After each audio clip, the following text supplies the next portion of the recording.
पण आजच्या अभंगाचा जर विषय आपल्याला घ्यायचा असेल तर या अभंगामध्ये 6 साधन तुकोबारायने सांगितलेत. लक्षात घ्या. तुम्ही मोजा, मी सांगतो. स्वामी काज 2, गुरुभक्ती 3, पितृवचन 4, शिवापती, हेची विष्णूची महापूजा. बरोबर. 5वं साधन सांगितलं सत्य बोले मुखी. 6वं साधन सांगितलं दुखवे अनेकाचे दुःखी. हेची विष्णूची महापूजा ही खरी देवाची पूजा आहे. बरोबर. खरी देवाची पूजा आहे. गळ्यात माळ घालणे, भलं मोठं गंध लावणे, आपले पांढरी वस्त्र असतील, भगवे वस्त्र असतील, हे पोशाख परिधान करून, साधूचा आवेश आणून साधूचा पोशाख परिधान करून माणूस साधू होत नसतो. बाह्य स्वरूपाने जरी साधूची लक्षणं असतील तर अंतरंगातून साधू असेलच असं नाही. हो, सांगू तुम्हाला, महाराजांचं प्रमाणाने सांगतो. वरी भगवा झाला नामे, अंतरी वश्य केला कामे, त्याला म्हणू नये साधू जगी विटंबना बाध. क्षमा मागून बोलतो, पण महाराजांचं वचन आहे. भगवे तरी स्वान सहज वेश त्यांचा. भगव्या वस्त्रातला साधू आशेलच असं नाही, सगळेच असतील असं नाही. बरोबर आहे. पण बाह्य स्वरूपाचं आवरण तुमचं कसं आहे ह्याच्याशी परमार्थाला काही घेणं देणं नाही. अंतरंगामध्ये आपल्या काय चालू हे फार महत्वाचं आहे. पोशाख, माणसाचा पोशाख बघून त्याच्यावरती प्रेम, त्याच्यावरती श्रद्धा करू नका. पोशाख कोणताही असू द्या, पोशाखातला माणूस शोधता आला पाहिजे.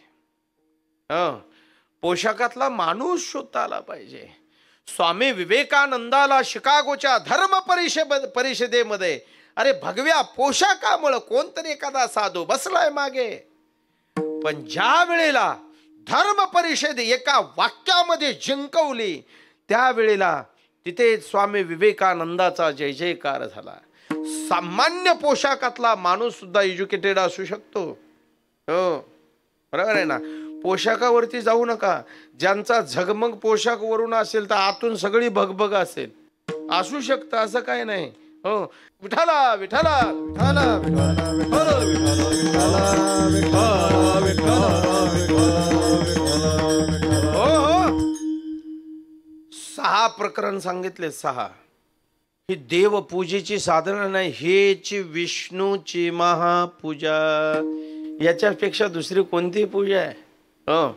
मंदिरात जाऊन देवाची ये द्वारी उभा क्षण भरी, तेने मुक्तिचारी साधिल्या. काय पहा, 4 प्रकारची मुक्ती आहे. सलोपता, समीपता, स्वरूपता, सायुज्यता. 4 प्रकारची मुक्ती आहे. 4 मुक्ती इथे महात्मे म्हणतात. देवाच्या दारामध्ये एक क्षण जरी उभं राहिलं तरी 4 मुक्ती मिळतात. 4 मुक्ती मिळणं एवढं सोपं नाहीये. आणि तो क्षण कसा उभा राहायचा याचा विचार जास्त केला पाहिजे. त्या एका क्षणाचं आम्हाला काय खातो आम्ही कासया सांगाते तुकोबारांच्या जीवनाची जशी संतांच्या जीवनाची अवस्था झाली ना, त्या पद्धतीची त्या क्षणाची अवस्था निर्माण व्हावी लागते. त्याला म्हणावं तो क्षण. लक्षात घ्या, 4 मुक्ती आहे. देवाच्या दारात जर उभं राहिलं तर मुक्ती प्राप्त होऊ शकते. हेची विष्णूची महापूजा. आपणाला थोडासा अलीकडच्या बाजूचा विचार करायचा आहे.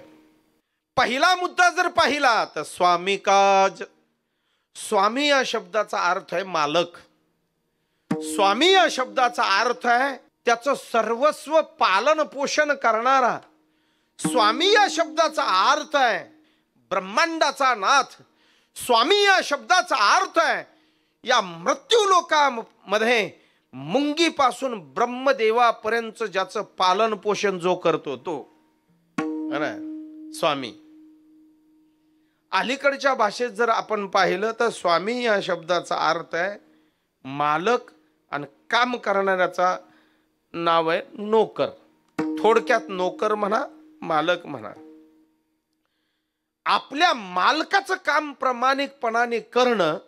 मालकाचं काम जुन्या काळामध्ये प्रत्येक गावोगावी खेड्यापाड्यामध्ये शेतीमध्ये काम करायला नोकर असायचे. नोकर, बरं का. म्हणजे तो नोकर कधी उठतो, कधी गुरंढोरं घेऊन रानात जातो, चारून सगळं व्यवस्थित करून घरी येतो. मालक झोपेतून उठण्याच्या अगोदर नोकर सगळे कामं करून यायचं. अलीकडेही नोकर आहेत, मालकाला सगळं करून त्याला उठवायला जावं लागतं. काय कळलं? हो. स्वामीचं काम करीत असताना, आपल्या मालकाचं काम करीत असताना कशा पद्धतीने केलं पाहिजे पहा कधीतरी दामाजी पंताचं चरित्र.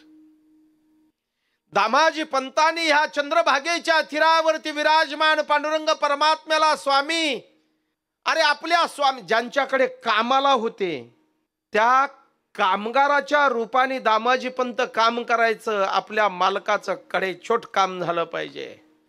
1 रुपयाचा घोळ होता, 1 रुपयाचा हिशोब सापडत नव्हता, म्हणून दामाजी पंत रात्रभर दिव्यामध्ये वाट टाकून हिशोब करीत बसले आणि पहाटे 4 वाजता नाचायला लागले. सापडला, सापडला, सापडला.